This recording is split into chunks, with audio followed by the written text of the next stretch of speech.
Hi, everybody. So I've been called to do the death card next.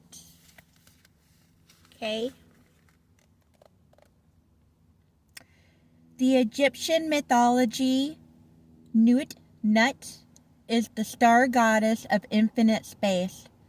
She swallows the sun each evening, spreading her starry blanket of boundless possibilities, rebirthing it the next morning. The golden stars above her body represent limitless possibilities and choices. She is a great mother who guards life and then takes it back. 3 suns in her belly represent life, death, and rebirth.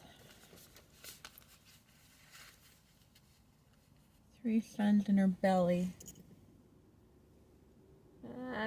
Where's my water? Oh, 3 suns in her belly.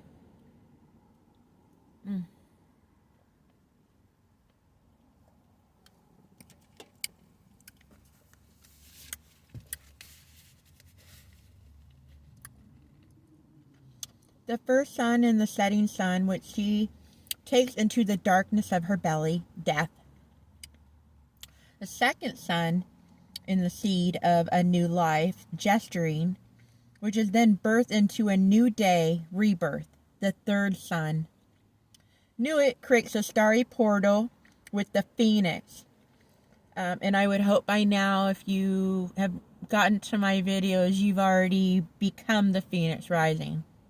You would have to become the phoenix rising before coming to my videos. The golden phoenix represents rebirth out of its own ashes of death. Rising from the ashes, the transformative phoenix represents birth and vision. As legend has it, the phoenix burns itself old ways only to resurrect again. Resurrect again. Bringing a golden egg as promise of the continual cycle of the death and the rebirth process. The figure of death stands at the front of the portal. Death itself has no face. There is a silent, dark, quiet, empty void when something dies in you. It is a place one has to accept and enter.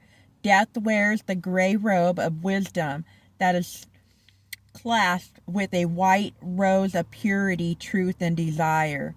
The spiritual represents the continual cycle of life, death, and rebirth.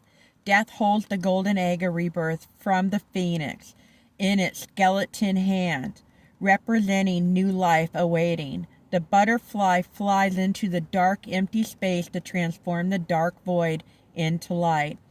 The astrological aspect is Scorpio. Powerful and intense Scorpio feels at very deep levels, challenging one to dig deep and find personal truth, thus to forge ahead with a brave heart when facing difficult life changes. Other symptoms associated with Scorpio are the eagle, symbolizing spirit, and the snake, representing regeneration. I don't remember off the top of my head where I have Scorpio. I mean, I'm Aquarius and Pisces and the 18. So I'm the 13. Supposed to be a 13, but I can't find readings for the 13. But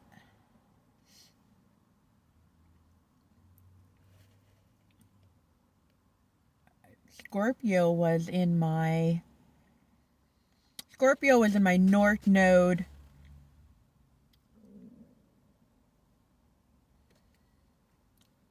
Pisces, I believe.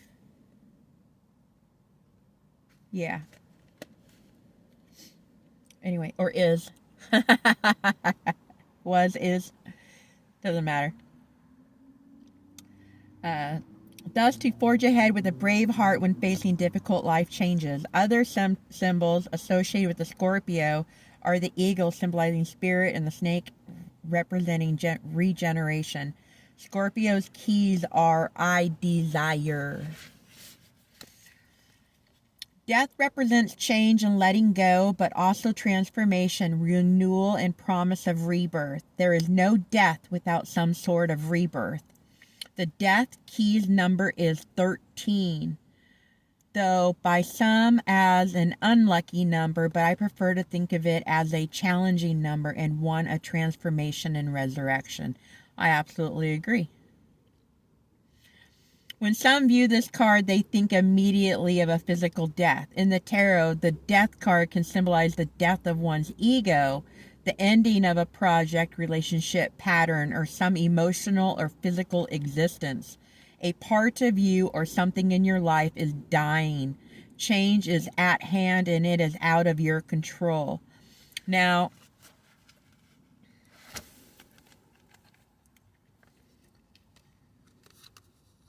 it's not. It's in your control. You can control it. Okay? With this death card. Okay? Like, you got to put a death to a way that you think. 6:16 on the clock. You got to think about a death, the way that you think about things and the way that you always do things all the time. The way you were born to do something, what you were told to do, what you were told to think, what you were brainwashed as a child to believe who you were. You have to go down Allie's ladder. Confirmation hiccup, 6:46 on the clock. You have to go down Allie's ladder and you have to do your shadow work and you have to go down and you have to have a conversation with your inner child. Now, if you've never sat face to face and actually had a conversation with your inner child, then you have no idea what I'm talking about. But to get there, you've got to become the Phoenix Rising. You've got to literally put your foot down and start telling everybody around you, no, no, no, you ain't going to do this to me. No, I ain't going to tolerate this. No, my safety is important. And if you don't think my safety is as important as I do, then you know what? I'm out of here. Okay? It's got 3 moons too, which reminds me of Bloody Mary and Mary Magdalene, who, but, butterflies, you just, as your inner child, the butterfly symbolizes your inner child. You have to have a change. There's a change you got to have to get into your inner child. And this person right here symbolizes when you cleanse your chakras and you open up all your chakras and you tap into your kundalini, okay? And you tap into the moons. And when you tap into your kundalini, you can literally I can fold my body into all the runes. You fold your body into the runes, 8:38 on the clock. You fold your body after your kundalini, talking to source. You will start filling up your sacral secretion by folding your body into the runes. Okay? 9:06 on the clock. Anyway, so where was I?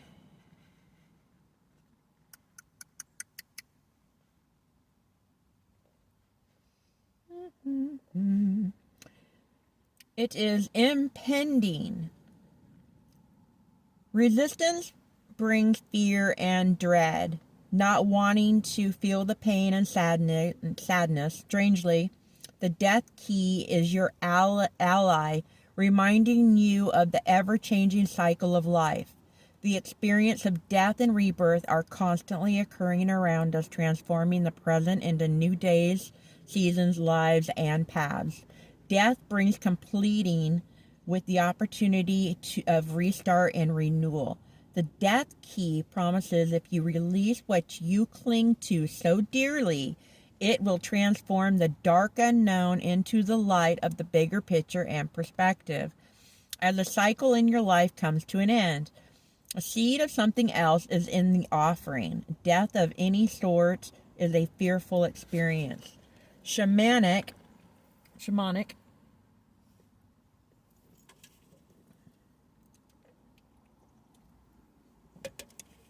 initiation rituals takes one into a trial death experience, tricking the ego into thinking it has died a physical death, and then taking it back through the portal of rebirth into the world. When you go through your own cycle of death and rebirth, it raises your awareness to a higher understanding of your life purpose. It is a sobering experience and never easy, thus the reason you fear it. The death key usually brings some of the greatest transformations of changes into your life. It brings you to your knees and eliminates what is false and what isn't working. It shifts you from stagnation. It takes you through the dark portal of unknowing into the light, bringing new opportunity, deeper spiritual understanding, and gratitude for life. The death key wants you to confront what you resist. You may be reluctant to let go, but it only creates more pain with no completion of healing and no opportunity of rebirth. Death assists you in releasing your demons when times are difficult. It wants you to trust in the divine. Your faith in the divine and the love in your heart will pull you through the darkness. Yes, it will. Amen. Every moment in a new experience is if you are open to it. Experience is a key in releasing fear and pain. If your heart does not resist, your spirit will be filled with the grace of the divine light, and you will come back from the darkness renewed like the first breath of spring. Yes, you will. The death key represents challenging change in your life. Your remembrance of the death key experience will leave an impression on your heart and your soul as the waves of healing, love, and time slowly soothe the pain of the dark void within. Your life can shift to embrace all, the light and the dark, and in your soul you will know you are richer for it. Boy, that's true. That's so true. Another thing I love about this card too is it has the peacock feathers coming off of it. I love peacocks. Pretty card. Anyway, mwah, love and light.